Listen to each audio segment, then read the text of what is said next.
E estamos de volta e olha só, gente, a guarda dos filhos é ao mesmo tempo direito e dever dos pais.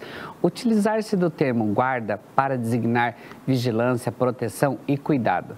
Assim, guarda dos filhos é o direito e dever que os pais têm de vigiar, proteger e cuidar das crianças. Confira aí. O nosso assunto dessa tarde vai ser com a advogada Maísa Nodari, que vai explicar um pouquinho pra gente sobre guarda compartilhada, os tipos de guarda, enfim, porque esse assunto sempre rende e várias pessoas têm bastante dúvida. Tudo bem? Boa tarde, Maísa. Boa tarde, Núbia. Prazer estar aqui de novo com você. Obrigada por aceitar o nosso convite, é sempre bom ter você aqui no Ver Mais. Eu fico feliz. Então eu quero que você conta pra gente o que é então essa tal da guarda compartilhada, tanto falada, né? Pois é, tanto falada e tão mal compreendida, né? Muita gente fala mal dela, eu acho isso muito injusto, né? A guarda compartilhada, Núbia, é um instituto recente no direito brasileiro e veio para tentar remediar algumas situações que vinham acontecendo há muitos anos, quando o pai e a mãe se divorciam e a criança fica na guarda só de um ou só de outro, né? Qual que é o grande motivo pelo qual existe a guarda compartilhada, Núbia? Antigamente, quando o casal se divorciava, eles combinavam, até mesmo o juiz decidia com quem que essa criança ou adolescente ia ficar. E aí esse pai ou essa mãe ganhava como se fosse um certificado de propriedade dessa criança, né? No sentido de a guarda é minha, o filho é meu, e aí o pai ou a mãe, mas geralmente o pai, né, que não tinha a guarda da criança, era entendido como uma visita, né? E pai não é visita. Então, a primeira coisa que a gente tem que desmistificar, direito de visita é uma expressão que está errada, né? Não existe direito de visita, o direito é da criança ou do adolescente de conviver com o pai e com a mãe. Então, para que seja desenvolvida essa criança de maneira plena, Núbia, ela precisa da referência, né?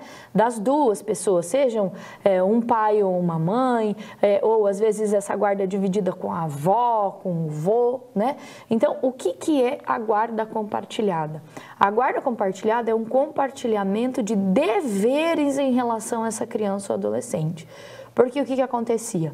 Além dessa criança ficar antigamente na guarda só da mãe ou só do pai, mas geralmente só da mãe, todos os deveres em relação a essa criança, de educação, de ir para a reunião da escola, de levar a tomar vacina, todas as responsabilidades que são inerentes a uma criança, ficavam com quem tinha a guarda.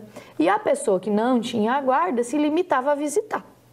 Então, a guarda compartilhada, ela veio justamente para reverter essas situações, no sentido de, olha, vocês colocaram esse ser humano no mundo ou adotaram essa criança e agora são conjuntamente responsáveis por ela. Então, é necessário compartilhamento de deveres. Então, com a guarda compartilhada, Núbia, o pai e a mãe são responsáveis pela vacina, pela ida ao pediatra, pela reunião da escola, pelo desenvolvimento integral dessa criança e desse adolescente. Então, essa é a ideia da guarda compartilhada, é a divisão de deveres. Mas então tem a diferença sobre a guarda unilateral também?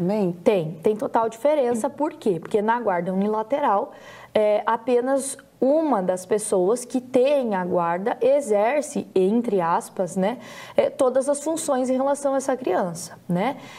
Então, ainda hoje, Núbia, existe casos de deferimento, né, autorização judicial de guarda unilateral, mas isso tem se tornado cada vez mais raro, justamente para quê? Para atribuir responsabilidade para outra pessoa também, né? E a gente não pode confundir, Núbia, esse é um problema que clientes geralmente trazem no escritório de dúvidas, achando que a guarda compartilhada significa a criança ficar igual uma peteca, né? Uns dias na casa de um, outros dias na casa do outro. Não é assim que funciona, né?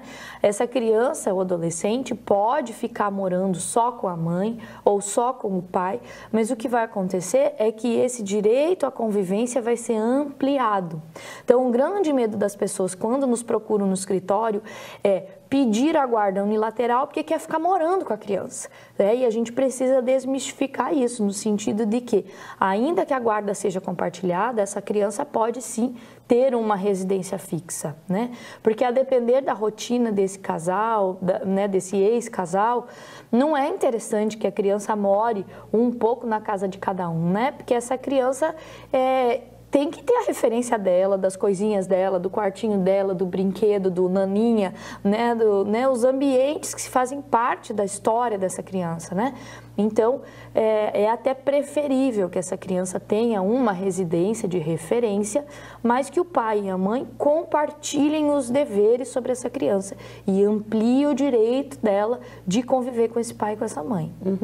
Mas a gente pode falar, então, que a guarda compartilhada, ela inibe a prática de alienação parental ou não é bem assim? Veja, a grande intenção da lei é essa. Eu seria irresponsável se eu dissesse para você, Núbia, que inibe a prática de alienação parental. Primeiro, o que é alienação parental, né? É aquela situação em que a pessoa mais próxima à criança, né, geralmente quem tem a guarda unilateral, começa a falar mal da outra pessoa para essa criança. Então, a gente precisa, eu sempre falo isso no escritório, olha, vocês vão se divorciar entre vocês, mas ninguém vai fazer o divórcio em relação à criança, né? Então, tanto assim, ó, tem várias condutas pela lei da alienação parental que se consideram alienação parental. Então, desde a mudança de cidade sem pedir autorização, né, do ex-cônjuge, desde o falar mal, o impedir a visitação, o suprimir informações, então não contar que a criança está doente, não contar que a criança está enfrentando um determinado problema, até psicológico ou de bullying na escola, ou qualquer situação, né, que a criança está sofrendo, que a criança quer ver mais o pai ou a mãe, ou dificultar esse contato, né, ou muitas vezes falar mal da avó, do vô, ou colocar a criança como julgadora. O grande problema da alienação parental é isso, no sentido de muitas vezes a mãe olha e fala, tá vendo? Seu pai fez isso, isso e isso. Ou o pai, tá vendo? A sua mãe faz isso, isso e isso. Né? A criança não pode ser juíza de ninguém, né?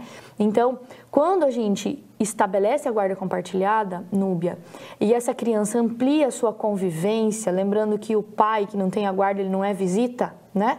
Amplia a sua convivência, a chance de alienação parental diminui. Por quê? Porque essa criança não fica isolada em relação a esse pai ou essa mãe que não tem a guarda e ela tem a chance de tirar suas próprias conclusões, de conviver mais com esse pai, conviver mais com essa mãe e perceber que talvez a realidade que está sendo criada, né, pelo alienador ou pela alienadora não é bem aquela, né? Na justiça, a gente até tem casos, até na PUC a gente discute em sala de aula, em relação a incutir falsas memórias na criança. Porque uma mentira que é contada várias vezes, na cabecinha da criança, muitas vezes ela se torna uma verdade. Então, tem muitas notícias, Núbia, que são falsas de abuso sexual, por exemplo, né? Para tentar justamente afastar a criança, e não necessariamente do pai ou da mãe, mas do vô, da avó. E veja, não estou dizendo aqui que nunca é verdade, pode ser que seja verdade e é necessário que seja investigado. Mas em muitos casos a criança vira um instrumento de vingança, né? E aí criam-se esses mecanismos. Então, a guarda compartilhada, ela veio pela lei com a intenção de auxiliar a diminuir os índices de alienação parental, sim. E bacana que você falou isso, mas é porque a gente pode falar assim que a criança não tem nada a ver. Se aquele casamento chegou ao fim, não deu mais certo, enfim, ela não tem nada a ver com isso. Então, por que ficar fazendo esse jogo com a criança e fazer ela ficar sofrendo com toda essa situação que já sofre na separação e após também, né? Exatamente. E as pessoas precisam compreender, Núbia, que isso é uma violação ao direito da criança, né? Tanto a Constituição da República, que é a norma mais importante que nós temos no país, quanto o Estatuto da Criança e do Adolescente, estabelecem que a criança tem o direito a ser protegida integralmente. Então, isso inclui a imagem que ela faz do pai e da mãe e da sua família extensa, né? O vô, a avó, outras pessoas, né? Ela tem o direito de viver segura, no sentido de que ela tenha uma referência paterna e materna, porque imagina na cabecinha da criança ou do adolescente, que já é uma fase extremamente difícil, né? Ela perceber que ela está no meio de um fogo cruzado, né? Isso fere os direitos da criança, pode gerar, inclusive, a suspensão do direito de convivência, pode gerar, inclusive, a suspensão do poder familiar. O que é a suspensão do poder familiar? Se não tiver ninguém capaz de cuidar dessa criança, a justiça pode recolher essa criança e botar num abrigo e, em casos mais graves, até destinar ela para adoção, para uma família que não vai causar esses danos nela. Então, tudo isso é muito grave e acontece muito. A gente não está falando de hipóteses muito longas, muito longes, né, da nossa realidade. Acontece muito aqui em Toledo, na cidade onde as pessoas estão nos assistindo, todos os dias. Então, é muito difícil. Mas a gente pode falar assim, como que é feito esse pedido sobre o tipo de guarda? A mãe, o pai pode fazer no momento da separação? Como que é? Geralmente quando a separação é consensual, o que é a separação consensual? Quando as pessoas estão em acordo, né? Em relação à divisão do patrimônio, em relação à guarda das crianças, a gente ingressa com uma ação judicial e já estabelece tudo isso, né? Com quem que essa criança vai ficar, onde ela vai morar, quais são os dias em que ela vai conviver e não visitar, não vamos mais usar essa expressão visitação, né? Com esse pai ou a mãe, né? Como que vai ser essa divisão de tempo, de responsabilidade, com quem que ela passa as férias, os feriados, o aniversário, o Natal, enfim, né? Tudo isso é possível. Mas quando o pai e a mãe não estão de acordo, Núbia, que a gente faz um divórcio litigioso, né? Que é um contra o outro, então pode acontecer que o juiz ou a juíza da vara das famílias vai impor a guarda compartilhada. Então, é possível essa imposição, tá? Por quê? Porque a lei estabelece que essa tem que ser a primeira opção da justiça, justamente para impor a esse pai e essa mãe a divisão de responsabilidades, tá? Mas a gente pode falar assim, o que pode levar um dos lados a perder essa guarda, seja compartilhada, enfim, o que faz nesse meio caminho assim, faz perder isso? O mau cuidado ou o mau exercício da guarda, né? Então, o caso de alienação parental são um exemplo, né? É perfeitamente possível que o pai ou a mãe que cometem alienação parental contra essa criança possam perder a guarda e, inclusive, o direito de convivência com essa criança, tá? Situação de maus tratos, de negligência. Existe uma discussão hoje na justiça, inclusive, em relação à vacinação, né? A falta de vacinação. A vacinação não é uma opção da família. A vacinação é uma obrigação da família, porque a criança tem direito ao acesso a todas as políticas públicas de saúde. Então, se discute na justiça se é possível, inclusive, perder a guarda pela não vacinação, né? A não matrícula em escola, seja ela escola privada ou pública, né? Então, existem várias condutas que podem gerar a perda da guarda. E para dar entrada nesse processo do tipo de guarda, é preciso de um advogado, Maísa? É necessário, sim, tá? Procurar, né, um advogado ou uma advogada especialista na área para que oriente e para que faça o pedido judicial. Uhum. E bacana como você comentou para a gente, que é importante a gente falar que a guarda compartilhada deve realmente atender os interesses do filho, dessa criança, desse adolescente, pensar no bem-estar deles, né?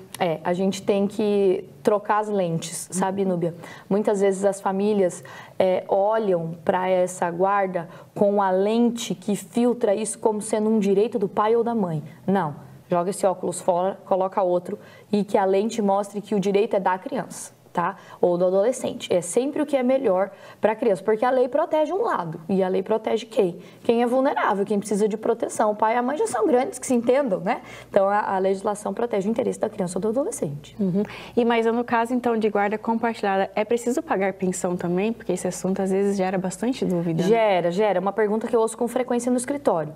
Núbia, o fato da guarda ser compartilhada não significa que cada um paga suas contas e pronto. Porque o que pode acontecer? Mesmo tendo a guarda compartilhada, se a criança fica morando numa casa, né, por exemplo, só com a mãe, e esse pai convive com frequência com essa criança, mas veja, essa criança, entre aspas, ela vai dar mais despesa na casa da mãe, né, e a despesa a gente não pode esquecer que é água, luz, internet, material escolar, até o gás de cozinha tem que ser contabilizado, o mercado, que hoje em dia está tão caro, né? Então, tudo isso precisa ser contabilizado. Então, o que a gente analisa? A gente faz, geralmente no escritório, eu faço literalmente uma tabelinha com os gastos dessa criança e a gente distribui proporcionalmente. Então, se a mãe ou o pai, né, que moram com a criança tem custos mais altos, nada impede que seja paga uma pensão alimentícia, ainda que haja guarda compartilhada. Mas no caso, assim, que a gente pode falar da guarda compartilhada em cidades diferentes, como que funciona? Que fica um pouco mais complicado, né? É um pouco mais difícil, mas não inviabiliza, né? Porque é possível, a gente chama isso de exercício da parentalidade, né? É possível o exercício da parentalidade mesmo à distância, tá? O que acontece é que precisa se estabelecer muito bem quais são os deveres que vão ser cumpridos, né, pelo pai e pela mãe. Então, é claro que, muito embora haja guarda compartilhada. Se a cidade é diferente, quem está com a criança em casa vai exercer mais funções, mas aí vai de bom senso desse ex-casal, que é só um ex-casal, não existe ex-pai e ex-mãe, né? A não ser que essa criança seja destituída e vá para adoção, o pai e a mãe é um vínculo eterno, né? Então, é uma questão de bom senso, não inviabiliza, tá, Núbia? Não é uma regra, né? É um pouco mais complexo, vai exigir um pouco mais de bom senso, de distribuição de responsabilidades, mas se espera que as pessoas tenham até mesmo a ética de cuidado com essa criança de maneira responsável. E mas eu quero que você fala pra gente sobre os prós e os contras da guarda compartilhada também, porque tem esses dois lados, né? O único contra que eu vejo, Núbia, é em caso de violência doméstica. Tá? Então, a gente precisa considerar que, em muitos casos, não é possível a guarda compartilhada. Vamos imaginar uma mãe que tem lá um bebê pequeno. E esse neném, ele precisa da mãe. Vamos pensar que ela está amamentando, né? Vamos falar de um caso extremo, mas não necessariamente precisa ser de um bebê pequeno. E vamos imaginar que ela tem uma medida protetiva contra esse pai, de afastamento, né? Porque ele ameaça, ele bateu nela, enfim. Nesse caso, é inviável a guarda compartilhada. Por quê? Porque se ele não pode se aproximar, né? É possível, inclusive, suspender o direito de convivência desse pai se ele, de algum modo, oferece risco para a mãe dessa criança, né? Ou vice-versa, mas as estatísticas nos permitem falar que a maioria dos casos é contra a mãe, né? Então, nesse caso, é um contra, né? Um ponto contra a guarda compartilhada, né? Nesse caso, o ideal é a guarda unilateral mesmo, em favor da vítima, né? Dessa violência. Mas, Núbia, em todas as outras situações, eu não vejo contras à guarda compartilhada, principalmente se a gente olhar sob a ótica da criança e do adolescente, né? Só tem benefícios a guarda compartilhada, as pessoas precisam perder esse preconceito. Então, para repetir aqui, a guarda compartilhada não significa que a criança vira uma peteca, fica uns dias na casa da mãe, uns dias na casa do pai, não. Se essa família entender que é o melhor arranjo, pode ser assim. Né? Existem famílias que têm condições financeiras, inclusive, de manter uma casa só para essa criança e o pai e a mãe se alternam em relação a quem fica ali. Né? Então fica lá, a criança tem uma casa fixa para ela e o pai fica lá uma semana e a mãe fica lá uma semana, mas essa não é a realidade da maioria das pessoas, né? Então a guarda compartilhada é aquela que se ajusta melhor àquela família, mas o grande objetivo é dividir responsabilidade. E sobre a guarda unilateral, Maísa, para a gente finalizar, quais são os prós e os contras que você vê sobre esse tipo de guarda? A guarda unilateral, Núbia, é aquela tradicionalmente aplicada há muitos anos, né? Então, o que acontece? É porque ela não funciona direito que foi criada a guarda compartilhada, né? Então, eu vejo que a guarda unilateral, salvo nos casos de violência doméstica ou até mesmo de negligência, né, pelo pai ou pela mãe, que não cuidam direito dessa criança. Então, o que acontece? Muitas famílias optam pela guarda compartilhada porque acham mais bonito, mas aí no momento de cuidar dessa criança, por exemplo, terceirizam essa obrigação para a avó e para o vô, né? Ou para um tio, ou para uma tia, ou para uma vizinha. Então, também não é ideal.